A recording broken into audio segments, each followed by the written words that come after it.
Hello everyone, and welcome to episode 4 of ColdplayingTV. We ready to go? Just ready to go. Cool.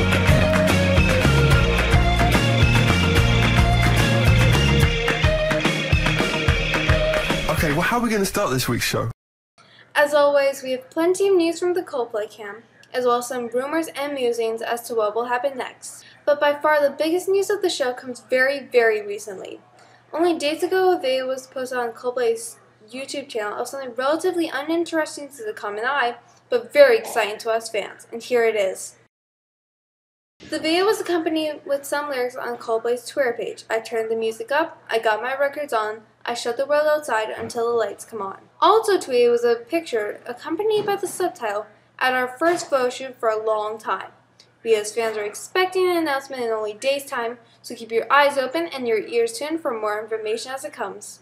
Let's move on to the additional gig announcements. Since our last episode, the band announced 4 more new shows, one for Australia's music festival, Splendour in the Grass, as well as 2 dates in South Africa. This will be the band's first time playing there, so I think I can safely say that there's much excitement on parts of both the band and the fan base. Coldplay will also be headlining the US music festival Lollapalooza, along with names such as Foo Fighters, Muse, and Eminem. They will also be in the US for another festival, Austin Limits. These new dates raise the gig count to a total of 20. Roadie 42 has also come out with a couple of new blogs. One of the biggest revelations comes from blog 129, where Roadie tells us that none other than Will designed the Viva logo. Chris has also recently taken a liking to spray paint, and Will has also been seen around London carrying a magazine on spray paint. Roadie has also mentioned that the preparations for the upcoming festivals are well and truly underway, with Will getting a new drum kit and the entire production time being busy at work to plan what will be in store for the upcoming gigs. From the sounds of the blogs, it seems like we have a lot to look forward to. As always, you can read Roadie's blogs on the official Coldplay site or on Coldplay. Also in the world of Coldplay is the recent Japan tsunami. Sounds odd, I know, but EMI have been working with Red Cross to provide a way for people to donate to the relief effort in Japan. They've done this by asking some of their biggest artists to donate something of worth to EMI, which then goes up for auction on eBay. And one of the donations comes from the boys, who have donated Chris's very own Viva jacket, the same one he's worn at many of the gigs during the Viva La Vida tour.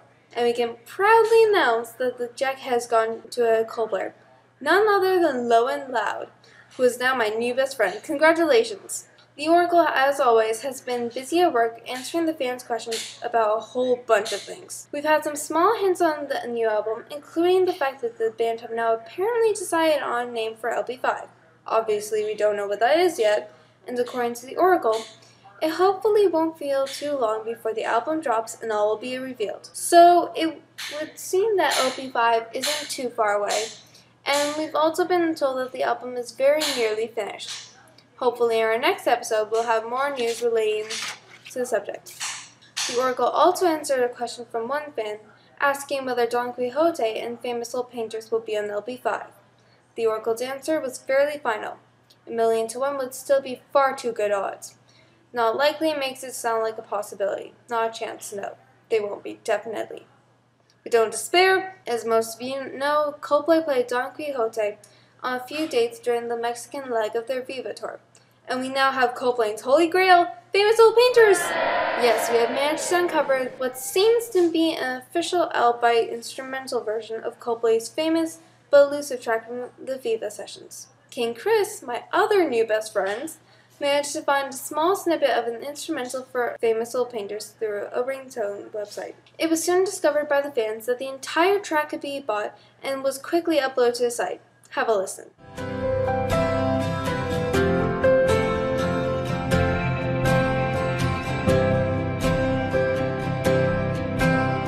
But Taameen, what makes it real? Who's to say that it isn't a fake fan-made track? Well, the answer to this particular question lies in some of the other songs on the page. First of all, most of Coldplay's songs, including B-sides, are there in instrumental form, and they all sound pretty close to the real thing. The arrangement of the songs also closely matches the small information we were given about it. For example, a brass section was meant to come in partway through the song, which also happens in this instrumental. But the main proof that this could be the real deal comes from another Coldplay unreleased song, Lucas, which was never performed or released by the band, but was covered by Natalie and Bruglia.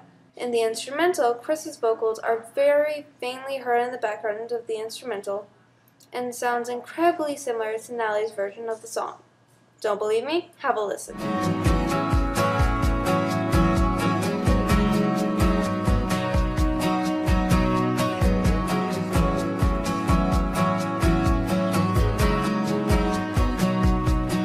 See what I mean? So it looks like we now have instrumental versions of two of Coldplay's most obscure but most wanted songs. Who knows? Maybe the full versions will be released in the near future. And finally, we have an announcement. Recently it's been announced that in conjunction with recordstore.co.uk, a competition has begun on Coldplay. To win one of 3 hand-numbered lithographs, simply PM numbers grow with the answer to this question. Who are the 2 members that share the title of 5th band member of Coldplay? Answers in by the 31st of May. For more information, a link can be found in this episode's info box. Well, that's just about all for this episode. From all of us at CTV, God bless, goodbye, and good night.